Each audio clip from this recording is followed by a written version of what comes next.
ሰበር መረጃ አሜሪካ ዜጎቿን ከ14 ሀገራት በአስቸኳይ ለቀው እንዲወጡ አዘዘች።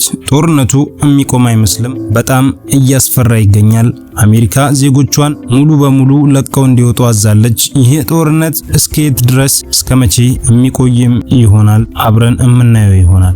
ሰላም ውድ የኢትዮ ዜና ዩቲዩብ ቻናል ተከታታዮቻችን የዛሬውን ዜና ይዘንላችሁ ቀርበናል። እስከ መጨረሻው ድረስ ተከታተሉን። እስራኤል በኢራን ፕሬዝዳንት ጽህፈት ቤት ላይ ጥቃት ፈጸመች። እስካሁን ወደ 800 የሚጠጉ ሰዎች ተገደሉ።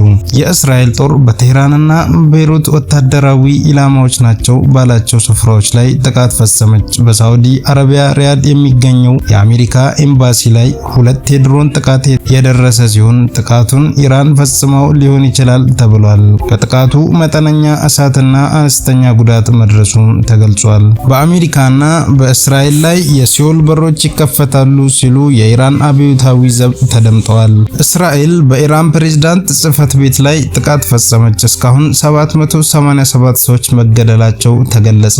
በኢራን የሟቾች ቁጥር 787 መድረሱን ቀይ ጨረቃ አስታወቀ። አሜሪካ ዜጎቿ ከ14 ሀገራት በአስቸኳይ ለቀው እንዲወጡ በጥብቅ አሳሰበች። የኢራን መንግስት ዋነኛው ወታደራዊ ኃይል እስላማዊ አብዮታዊ ዘብ በአሜሪካና በእስራኤል ላይ የሲኦል በሮች ይከፈታሉ ሲሉም ዛቱ።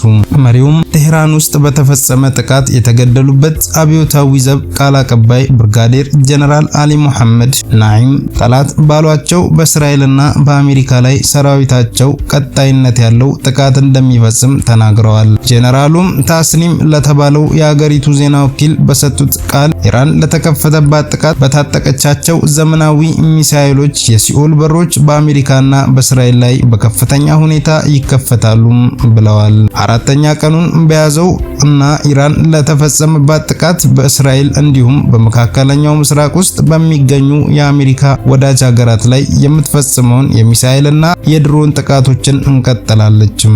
አብዮታዊ ዘቡም አዲስ በተሾመለት አዛዡ አህመድ ቫሂዲ መሪነት ተልእኮውን በሙሉ ኃይሉ ያለማቋረጥ በመቀጠል ጠላቶቹን እንደሚበቀል ቃል አቀባዩ ተናግረዋል። በአሜሪካና በእስራኤል ዋነኛ ኢላማ ከተደረጉት የኢራን ወታደራዊ ተቋማት መካከል አንዱ የሆነው አብዮታዊ ዘብ አዛዦችና አባላት የተገደሉባቸውን ሰማዕታቶች ደም በመበቀል ጠላቶቻችንን አሳፋሪ ሽንፈት እናከናንባቸዋለን ብለዋል ብርጋዴር ጀነራል አሊ መሐመድ። የእስራኤል መከላከያ ኃይል የቴህራን አመራሮች በሚገኙበት አካባቢ በፈጸመው የአየር ድብደባ የፕሬዝዳንቱ ጽህፈት ቤት ላይ ጉዳት ማድረሱን አስታወቀ።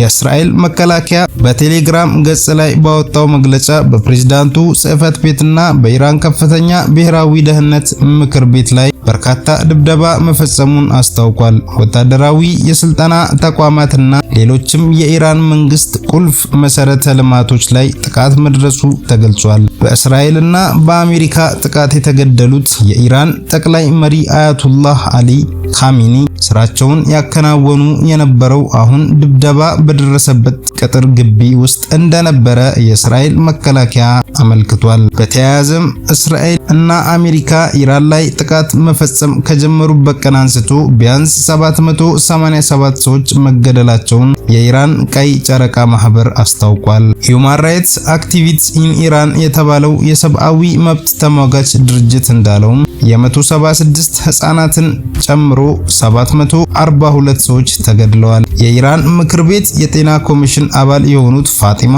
ሙሐመድ ባጊ እንደተናገሩት ትናንት ሰኞ 9 ሆስፒታሎች በእስራኤልና አሜሪካ ጥቃት ኢላማ ተደርገዋል።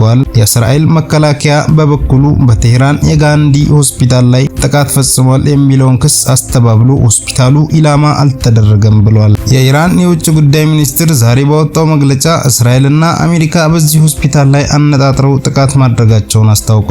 አራተኛ ቀኑን የያዘው በአሜሪካና በእስራኤል ጥቃት የተጀመረው የመካከለኛው ምስራቅ ጦርነት በርካታ የአካባቢውን አገራት ለኢራን ጥቃት አጋልጦ ቀጥሏል። ዛሬ ማክሰኞ ከማለዳ ጀምሮ እስራኤል በቴህራንና ቤይሩት ወታደራዊ ኢላማዎች ባለቻቸው ስፍራዎች ላይ ተከታታይ የአየር ጥቃቶች እየፈጸመች መሆኑን አስታውቃለች። የሳውዲ መከላከያ ሚኒስቴር በሪያድ በሚገኘው የአሜሪካ ኤምባሲ ላይ በ2 ድሮኖች ጥቃት መፈጸሙን እና መጠነኛ ጉዳት መድረሱን ገልጿል። የኢራን የኢራን መንግስት መገናኛ ብዙሃን በባህሬን በሚገኘው የአሜሪካ አየር ኃይል ማዘዣ እና የሰራተኞች ህንፃ ላይ ጥቃት መድረሱን ዘግበዋል። የአሜሪካው የውጭ ጉዳይ ሚኒስትር ማርኮ ሩቢዮ የአገሪቱ ጦር በኢራን ላይ የሚፈጽመው ከባዱ ጥቃት ገና እየመጣ ነው ሲሉ አስጠንቅቀዋል። ጦርነቱ ከጀመረ ጊዜ አንስቶ 6 የአሜሪካ ወታደሮች ተገድለዋል።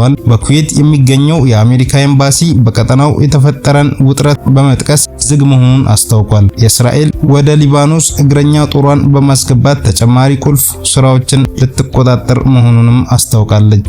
አሜሪካ ዜጎቿ ከ14 ሀገራት በአስቸኳይ ለቀው እንዲወጡ አዘዘች። የአሜሪካ የውጭ ጉዳይ ሚኒስትር ዜጎቹ በመካከለኛው ምስራቅ ከሚገኙ 14 ሀገራት በአስቸኳይ ለቀው እንዲወጡ አዛለችም። የሀገሪቱ የቆንጽላ ጉዳዮች ረዳት ሚኒስቴር የሆኑት ሞራ ናምዳር በመስሪያ ቤታቸው የማህበራዊ ሚዲያ ገጾች ላይ ባሰፈሩት መልእክት አሜሪካውያን ሊያጋጥሙ በሚችሉ ከባድ አደጋዎች ምክንያት ከ14ቱ ሀገራት ያሉ የትራንስፖርት አማራጮችን በመጠቀም አሁኑኑ ለቀው እንዲወጡ አሳስበዋል። አሜሪካ ዜጎች በአስቸኳይ ለቀው እንዲወጡ የታዘዙባቸው ሀገራት ባህሬን፣ ግብጽ፣ ኢራን፣ ኢራቅ፣ እስራኤል፣ የፍልስጤም ግዛቶች፣ ዮርዳኖስ፣ ኩዌት፣ ሊባኖስ፣ ኦማን፣ ኳታር፣ ሳውዲ አረቢያ፣ ሶሪያ፣ የተባበሩት አረብ ኤምሬትስ እና የመን ይገኙባቸዋል።